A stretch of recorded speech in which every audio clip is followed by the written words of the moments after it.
Hey everyone, welcome. We're going to kick off momentarily. We'll just give everyone a few minutes. We've got a few minutes till 3 o'clock, and then we'll get straight into it. Thanks so much.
Thanks again, everyone, for joining. It's just gone 3 o'clock. We'll allow everyone just a minute or two, and then we'll get straight in.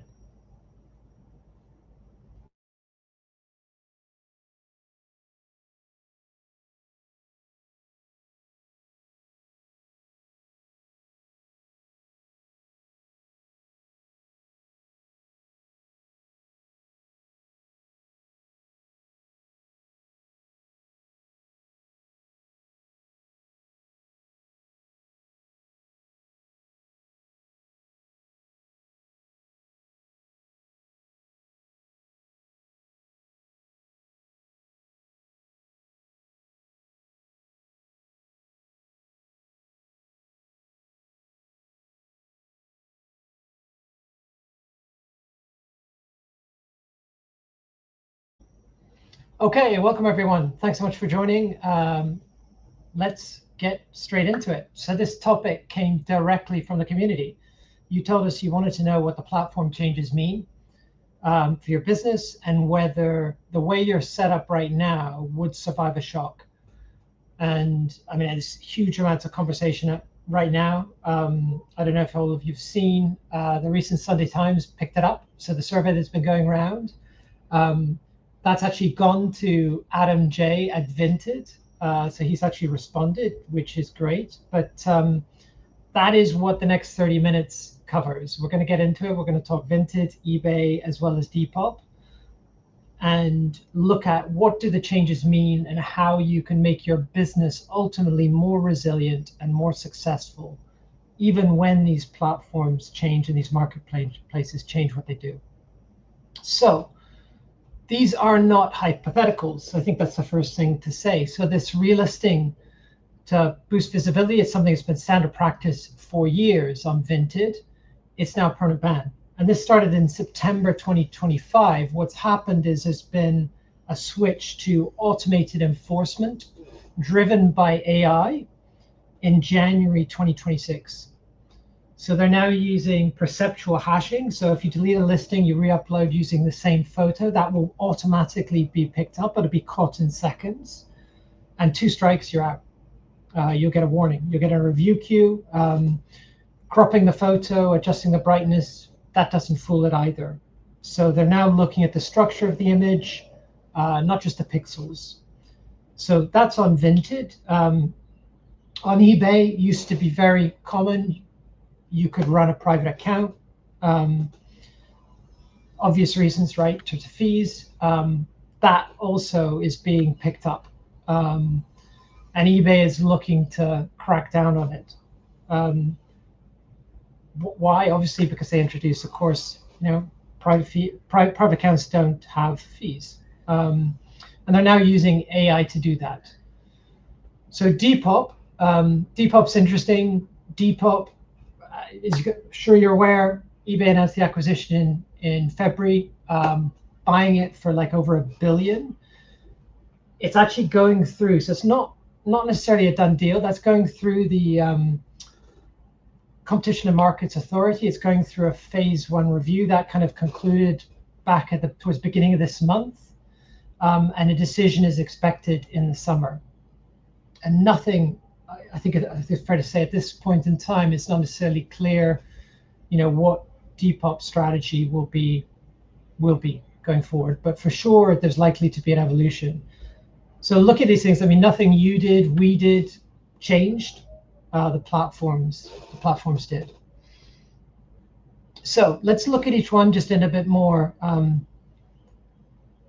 just from the perspective of, well, what does it mean, right? So like give some context to it. So Vinted, 2024, over 800 million in revenue, growing over 30%.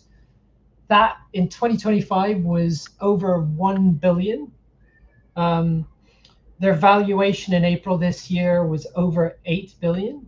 So they had like a secondary share sale. So they're just exchanging. So some of their shareholders were buying and selling shares. They are clearly getting themselves ready to do an IPO. So they're moving towards more this kind of scrutiny, which is why they're cracking down, right? They're tightening their policies. They're getting much more systematic. The relisting ban, the API crackdowns, the commercial seller enforcement. This is all about making Vinted look, very attractive to a big investment or big institutional investors, I should say. eBay, on the other hand, eBay's fees went up. We've talked about the private business reclassification, so AI flagging commercial accounts. And final value fee, that's on top of that. The regulatory operating fee, VAT as well on fees. So these costs are kind of not going away, and eBay, like Vinted, is cracking down.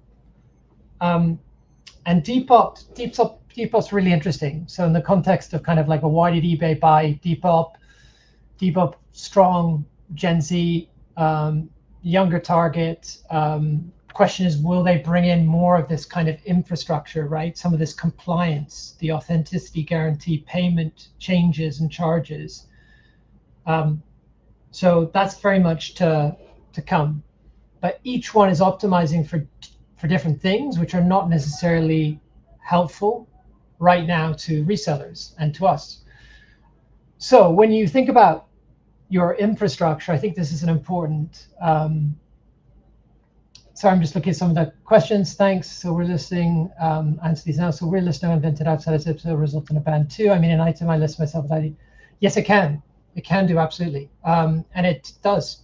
Are people getting vented bans using Zipsale? I can't necessarily comment on more broadly on Zipsale. I can comment on our experience as well. So as a company, Aistetic, and no, we haven't heard of any of our customers getting bans from working with us and publishing on Vinted.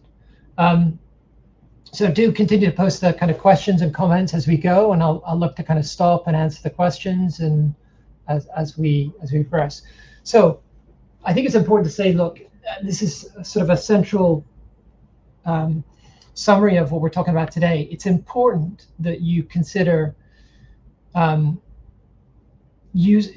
consider what you own and what you rent.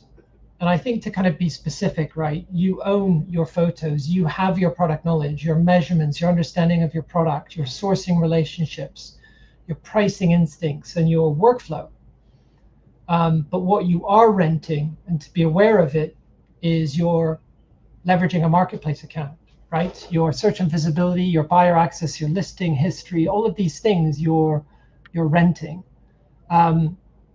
And operators and resellers that survive these shocks understand the distinction between these two things and are very clear on owning as much as they can, and they have clarity and ownership of their data, which we'll talk about in a moment. So with that in mind, we recommend 6 things to do here. I'll come to the comments just in a moment. Some of these next slides will answer it. So one is own your inventory data centrally, right? You need a master record of your SKUs, your photos, your title, descriptions, measurements, everything. If you only have it in one marketplace, i.e. Vinted, that is extremely risky. The second is cross-list deliberately. So Vinted plays a role for sure. Fast-moving fashion, average ASPs are lower. eBay's longer tail, higher trust. You've got advantages to eBay with respect to scaling and relisting automatically. And Depop offers kind of trend-led vintage, a different target, younger target. And your own site, if you do have your own site, you can leverage that as your own property, right?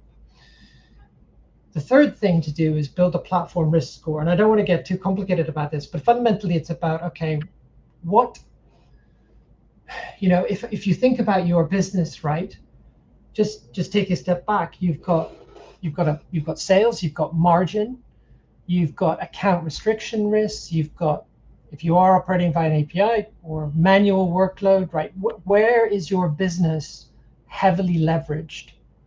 And where is that impact likely to be felt? So without kind of calculating a number or anything, it's not about that. It's about where is that risk, and only you can really answer that question kind of definitively. So the fourth thing we'd recommend is protect your cash and ensure. So I'm jumping around a little bit. So number 5, withdraw balances regularly. Obvious but super important. We'd recommend avoiding gray zone automation. So yes, you should be automating internal workflows, your photos, your listing creation, your pricing research, but avoid tactics that we know are explicitly banned and discouraged: duplicate listings, visibility manipulation. So automating your operation is distinct from trying to game a system and to go against what a platform or marketplace is advocating, and get your compliance in order. So you need your data. That includes your product data, your master SKU data, but you also need to be cognizant of the fact that HMRC will require a tax declaration if you exceed over 1,700 in gross revenue. So important considerations. I'm just going to hop for 1 second over to the comments. So I find Vinted no longer viable without the opportunity to direct it. Yeah. So this is great point. I think that is true. I think this underlines the importance of having a diversified approach to marketplaces. We would say you should not just be on one platform. Certainly in the current environment. So in these kind of scenarios, perhaps kind of bring it home. So if Vinted suspends your account today, this afternoon, you've got 200 live listings, 300 quid in your wallet. There's no appeal possible for days. Do you have your photos? Do you have your titles? Can you relist on eBay tomorrow? And you need to be able to. We would recommend you need to be able to do that. If I look at eBay for a second, if eBay changes their payment timing, how will that affect your cash flow? How are you going to be able to bridge your next payments? How are you going to continue to source? And do you have a buffer? What happens if Depop introduces a seller fee post-acquisition? How will that impact your business? And do you have the ability to kind of flip and move quickly onto other marketplaces and platforms? So thinking about the two scenarios here, right? You have a fragile situation where if you have 90% of your revenue in one marketplace, you've only listings live in one platform. So that data resides, that's just in one platform. You've got a workflow built around their set of tools. You don't have any product data outside that marketplace, and you've got cash in the wallet, which you cannot access or you have not accessed. That is extremely vulnerable. And there are resellers out there in that situation. What you need to be building towards is resilience from revenue across multiple marketplaces. We'd recommend 2 to 3 channels.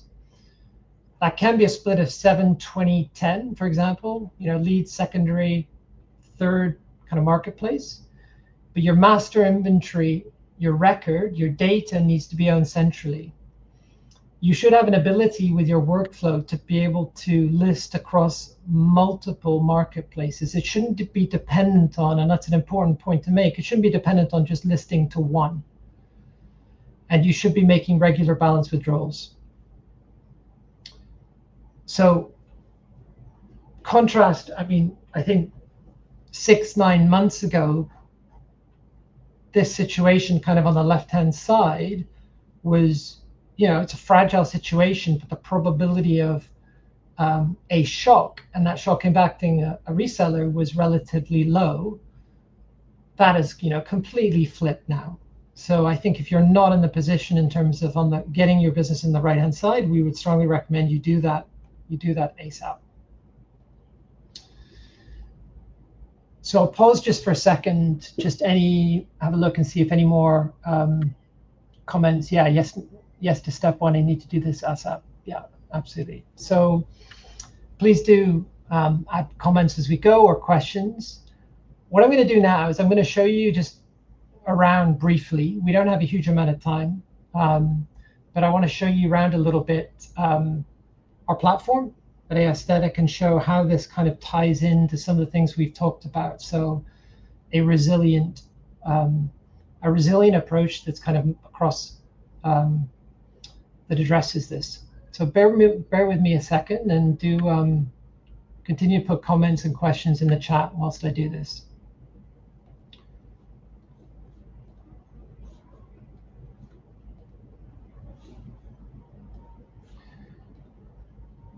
Okay, so for those of you who are not familiar with us, we are Aistetic. We are a photo to listing platform. So we work with resellers and platforms and businesses to help them accelerate their sales leveraging AI. So we take photos, and from those photos, you can list your items across marketplaces. That's what we do. So I want to show you a couple of bits of functionality, a couple of things that we do in the context of what we talked about, resilience. So, what happens if, you have the unfortunate situation, that very first scenario, where you're banned from a marketplace. So just to explain a little bit, this is our dashboard. So this is what you see as a customer, as a partner. So I want to show you what would happen. So say I was banned from one marketplace, but I was using this solution today. So what would I do? Well, the first thing I would do is I would go into my settings, and say the situation was, right, I'm banned from Vinted. So I would go into my settings and market.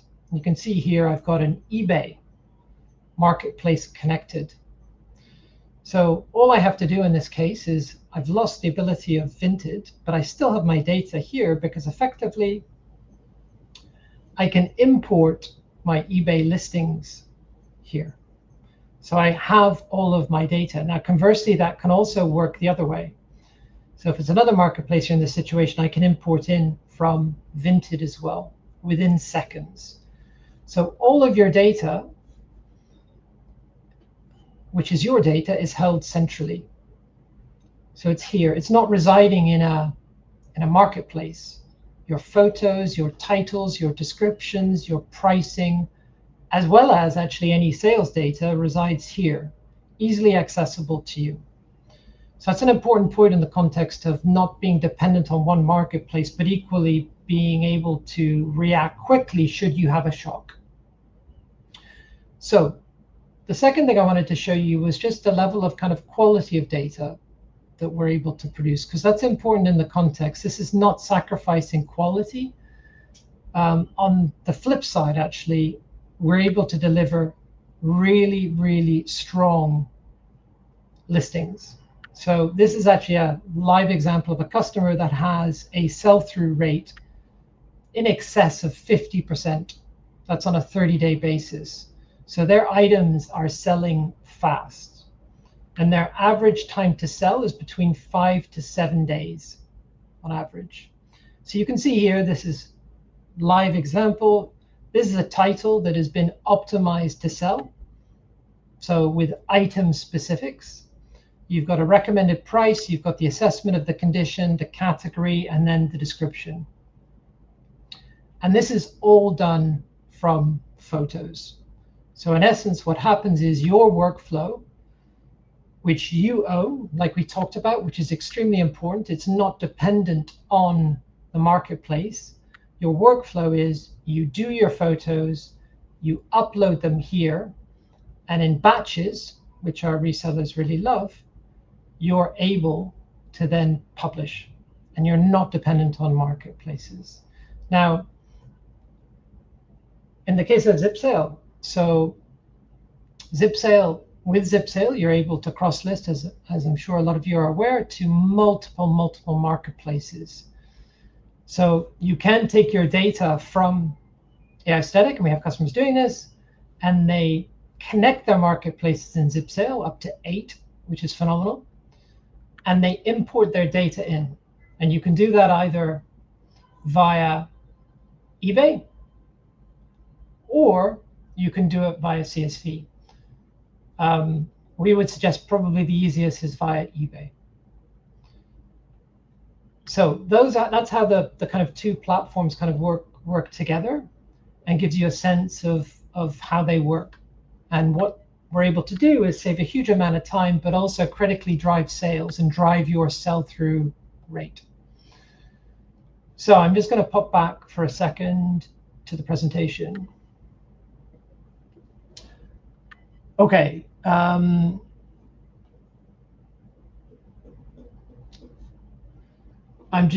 Thanks everyone.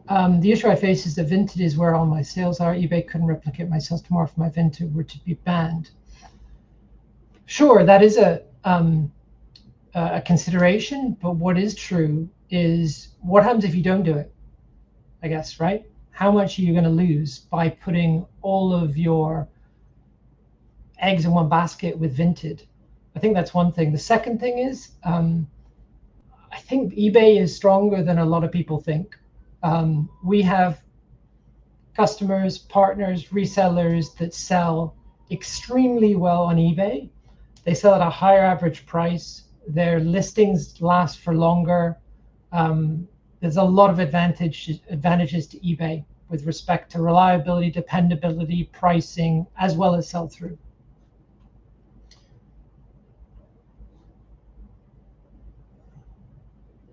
So yeah, someone's put in the example, I was suspended on eBay. Exactly, yeah. I was able to put them onto Zipsale and then put them on Vinted slowly. Okay. Yes, the relisting ban applies to Vinted Pro as well. Yeah, okay. So thanks everyone for the comments and questions. Keep them coming. So let's get into it. So I guess just in the context of, look, we as a business, Aistetic, we're launching. So we're in the process of launching our AI automation. But listen, don't take our word for it. These are customers. These are partners that use us, that work with us regularly. This is on Google. So for sure, happy to please check them out. We save time. We save a huge amount of time, and we help businesses and help resellers sell more faster. So we've got very, very happy customers, and we'd love to make more customers happy by working with you and helping you realize more sales, but equally ensuring that you are not left in a situation where you're banned or you have a shock to your reselling business. So we have a workshop exclusive offer, which I'm sharing with you today. So for all new signups, we offer 50 free AI generated listings to get started. So it's completely free to start with. That includes a personalized onboarding and setup. So we handle all of that for you. And after that, if you're good and happy, as a lot of our resellers are, we have an introductory offer currently, which is for the first 3 months, it's £25 a month for up to 100 listings, which is double the standard allowance. That includes everything. In addition, the workshop exclusive offer also includes 10 listing credits from Zipsale. So if you are interested, we'd love to onboard you, get you up and running. There are 2 steps to it, really simple. There's a QR code, couple QR codes here. One is just to sign up. So the top QR code, that's via Google or email, whichever is easiest for you, takes about 15 to 20 seconds. And then the second thing is just to activate. So activate the offer. So the green QR code, that literally is just a WhatsApp. And we automate that. Or automatically it populates, what I should say, it just populates an offer. It just tells us you've come in and you're going to get the offer. As simple as that. And then we'll start kind of the one-on-one onboarding. So I'm going to flip on to the next, just because I'm conscious if there's some more. Just going to look in the comments to see any more questions. I list approximately 900 a month. What would the cost be? Okay, great. So let's maybe if you drop me a note or activate the code, we can talk about that. That's likely a volume where we would look at an ongoing subscription, and we can talk about that separately. We're happy to talk about that separately.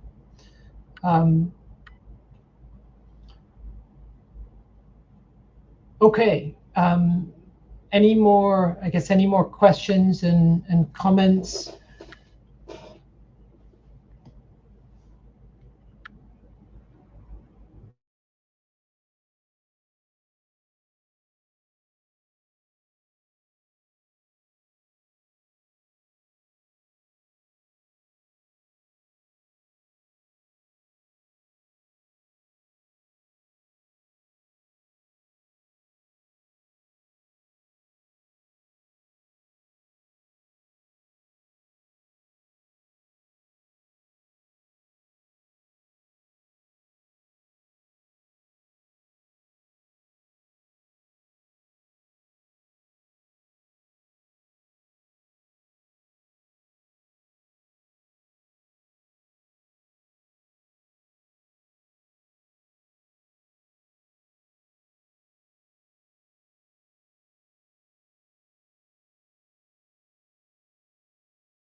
Thanks so much, everyone. Yeah, sound.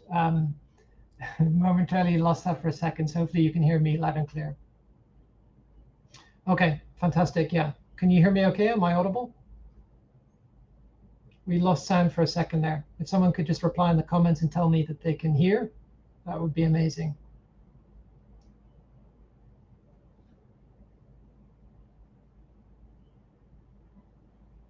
Okay, fantastic. Okay, so thanks so much, everyone, for joining.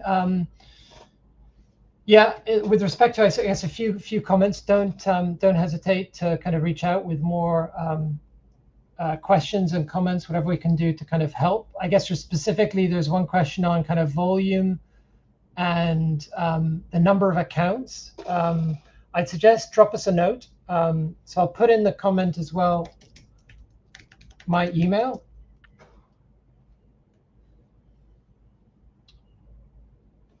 Any further questions and comments, whatever we can do to help. And then specifically, I guess, JKA 1530, do drop me a note and we can pick up on some of the challenges, some of the things you mentioned, so the specifics of your setup and account, and figure out a way that we can help. Yeah, thank you everyone for joining. Thanks for your participation and comments and questions. And I look forward to seeing you all soon. Thank you again. Take care. Have a good rest of the day.